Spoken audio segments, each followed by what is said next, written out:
do animal, a cegonha bateu na casa de muita gente esse ano, né? Só que para as mamães grávidas de 2020, a rotina com o pré-natal está um pouco diferente.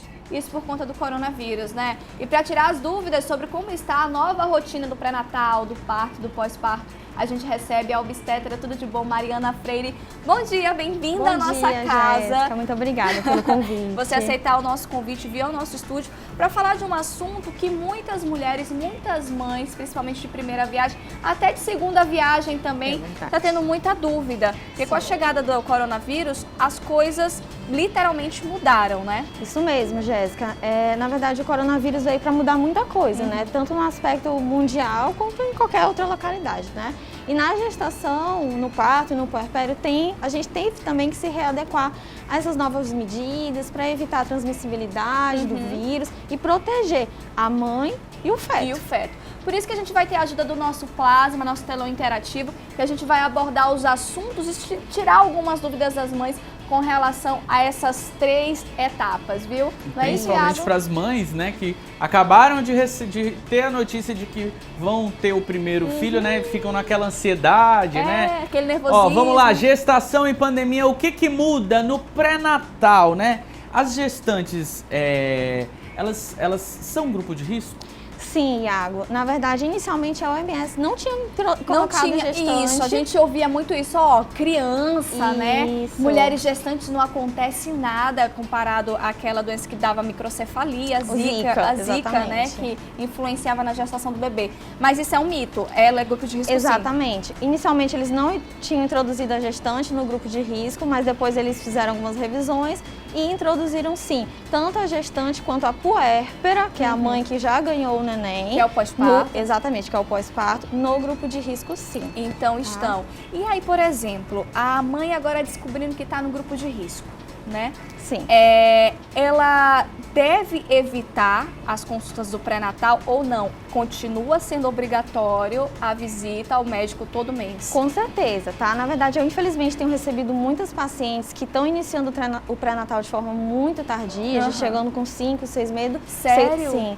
Pelo medo que elas tiveram desse boom, né? Do medo do contágio.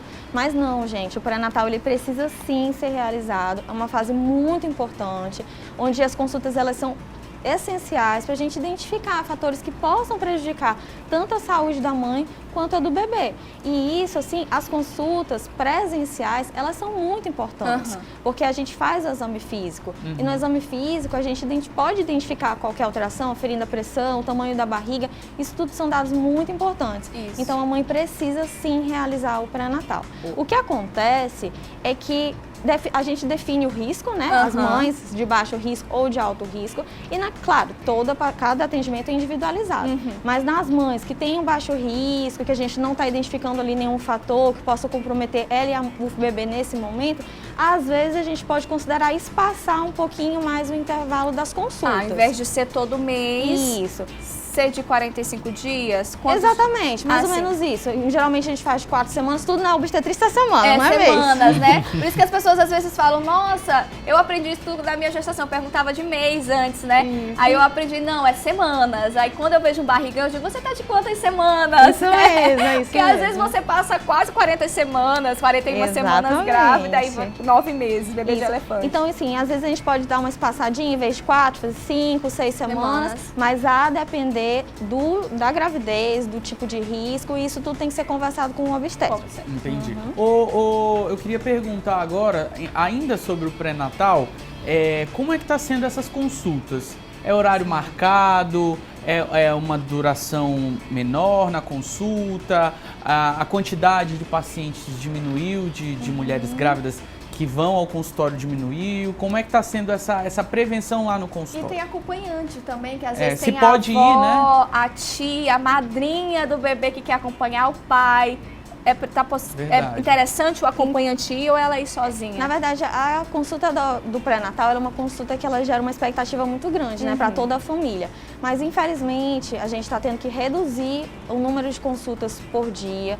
As consultas, elas têm que ser feitas em horário marcado. Não né? se atrasar. Exatamente, para evitar justamente o que a gente quer, que são as aglomerações. Entendi. Né? O cuidado, ele está sendo triplicado, na verdade. É importante usar máscara. A gestante, ela é grupo de risco em qualquer fase da gravidez.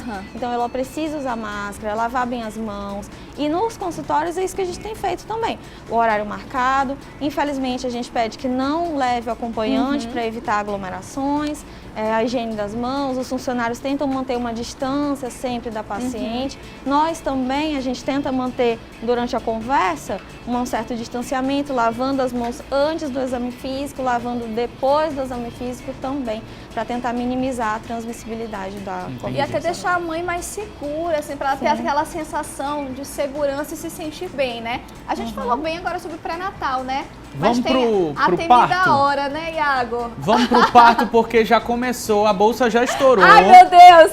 Uma hora da leva manhã, pro que são só hospital. essas horas, né? Isso era toda vez antes de entrar no ar, Jéssica. A bolsa estourava no começo. Vamos lá. gente. Ó, sobre o parto, o ambiente hospitalar, ele passou por algum tipo de mudança? Como é que tá o contato, né, da mamãe ali, dos familiares também? Os familiares têm acesso, o pai pode entrar, pode levar fotógrafo? Sim. Tem Né? isso, tinha a galera que gosta de filmar, fazer o Filmar. make-off, né? A Isso. mãe que entrava maquiada quando era cesárea, era agendado, né? Mudou Isso. muito isso. Mudou muita coisa sim, tá, Jéssica e Iago? Na verdade, eu quero até enfatizar que o parto, ele precisa ser sim hospitalar, tá? Tem gente hoje que, doutora, não quero me expor ao hospital, quero ter meu parto em casa. Não, gente, não. pelo amor de Deus, não temos segurança para isso, tá? Os hospitais, eles tentam sim ter todo o cuidado, já tinha antes, claro, para evitar qualquer tipo de infecção, e agora esses cuidados estão sendo triplicados, né? Então, sim, o ambiente hospitalar é o local mais seguro. Mais seguro. Tá? E tá influenciando, por exemplo, a pandemia na escolha do parto normal para cesárea? Então, Qual é o mais indicado, né? O porquê? Tá. Na verdade, a simples infecção pela Covid-19 não indica um parto cirúrgico, seria uma cesariana. Na verdade, a via de parto ela é escolha materna. Isso vai depender do que a mãe deseja ou não. Né? Mas, claro, é tudo uma questão de avaliação. Se é uma mãe que ela está com infecção aguda do Covid, está evoluindo de forma grave, tem um comprometimento tanto dela quanto fetal, eu tenho que fazer o jeito mais fácil desse neném nascer. Para que eu possa melhorar tanto a mãe quanto salvar a vida desse neném. Entendi. Então, tudo isso também tem que ser avaliado, Sim. não só a escolha da mãe, mas Com também certeza. o médico tem que entrar, né? Sim. Infelizmente, às vezes, doutora, eu queria tanto um parto normal, mas se eu tô vendo ali que pode ter algum indício de sofrimento fetal ou alguma complicação que vai gerar problemas para essa mãe, infelizmente a gente conversa, né? Explica tudo direitinho. O importante sempre é a conversa, explicar, mostrar todos os pontos, os prós e os contras, né? E esse acompanhante que a gente falou que o Iago tinha dúvida, né, Iago? De entrar, porque o Iago é o titio de 3, né? Eu, inclusive, já fui acompanhante da Valentina, do parto da De Valentina. fotos, Terminou né? o programa aqui, fui correndo lá pra maternidade. lá pra acompanhar. E aí, antes tinha aquela sessão fotográfica, aquela espera, né? O pai, às vezes, estava, a mãe era toda aquela festa pra ter o Sim. filhote.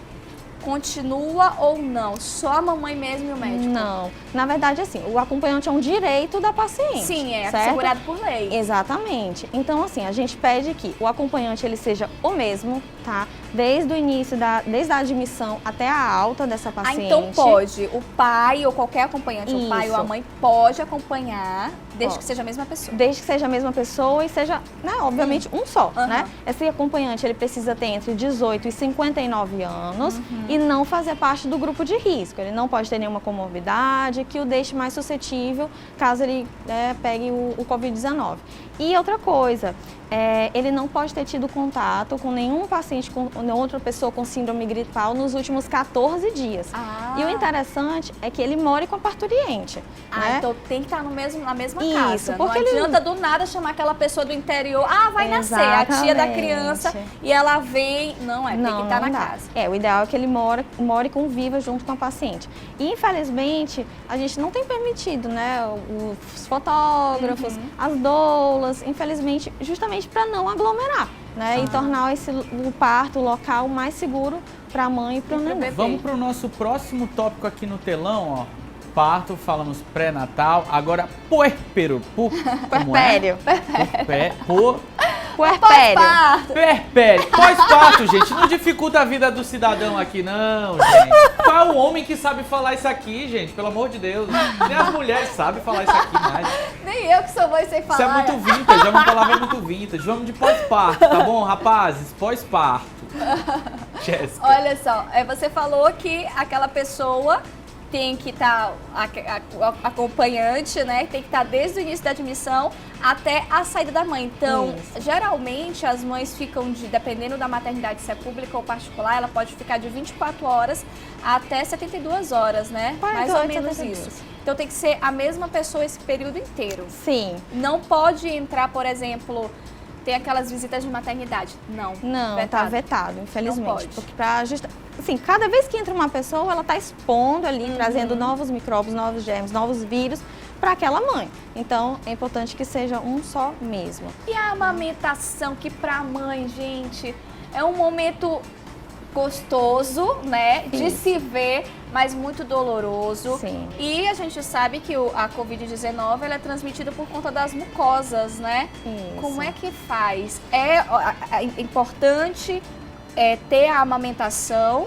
logo nesse período, né? Ou não, depende da mãe se ela está contaminada ou não. Como é que está funcionando isso, essa avaliação? Certo. Então, Jéssica, a amamentação ela precisa ser realizada, tá? Não tem pra onde Na verdade, não se tem estudos que demonstram a transmissão da Covid pelo leite materno. Nem leite materno, nem líquido amniótico, nem transplacentário, na verdade, tá? Então, a amamentação ela deve ser estimulada sim. Tá? Isso é muito importante para a saúde daquele bebezinho, que naquele momento que ele vai adquirir anticorpos, que ele vai ter uma vida mais saudável em virtude da amamentação, né? Então, a amamentação, sim, ela deve ser estimulada mesmo nas pacientes com infecção aguda da Covid-19. Então mesmo as pacientes que apresentam o quadro da Covid, elas precisam amamentar o seu bebê. Sim, aí respeitando, obviamente, os cuidados. Uso de máscara, sempre lavar muito bem as mãos antes de tocar nesse RN, né? Sempre lavando, né, o peito entre as mamadas, passando o álcool em gel, né? Obviamente tem muito cuidado com a pelezinha do neném, que é muito sensível, mas a amamentação ela precisa ser sim continuada. E o banho da mamãe? Né? Porque geralmente a mãe que passou pela cirurgia, só no dia seguinte que ela vai realizar aquele banho, né? Não consegue levantar, se foi cesariana, né? Se foi a cesárea.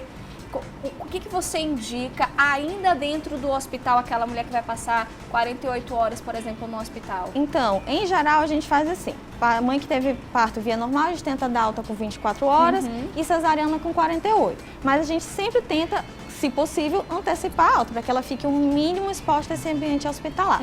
Na verdade, não é que ela não consegue, não deve. Na verdade, a deambulação, que é a levantar, ela deve ser precoce. Sim. Então, passou o efeito ali da anestesia, que demora umas 3, 4 horinhas, depois mais ou menos mais 6 horinhas, já é aconselhável que a mãe levante sim, tome o banho, limpe, faça sua higiene, para que evite, né, qualquer tipo de contaminação. Eu acho que eu consegui tirar todas as minhas dúvidas, Iago. Você Eu vai também. conseguir aconselhar agora suas amigas? Olha, eu não sou muito bom de conselho para parto, para pré-natal, para pós-parto, né? Mas eu acho que hoje a gente conversou sobre um assunto importante, né? Afinal, é um período que todo mundo está passando por mudanças, né? A gente agradece muito sua disponibilidade e a gente já faz o convite para que volte mais vezes aqui na nossa com casa. certeza. Você Obrigada quer deixar pelo mais um convite. último recado para os telespectadores do Tudo de Bom com relação à gestação? Não, só que tomem os devidos cuidados e que não deixem de fazer o pré-natal. É uma fase muito importante e qualquer dúvida, gente, anote. Sempre digo para minhas pacientes, chegou na consulta, não lembrou, mas em casa, vai anotando um caderninho que na próxima consulta a gente tira todas as dúvidas. Daí, anote suas dúvidas. Iago, com você.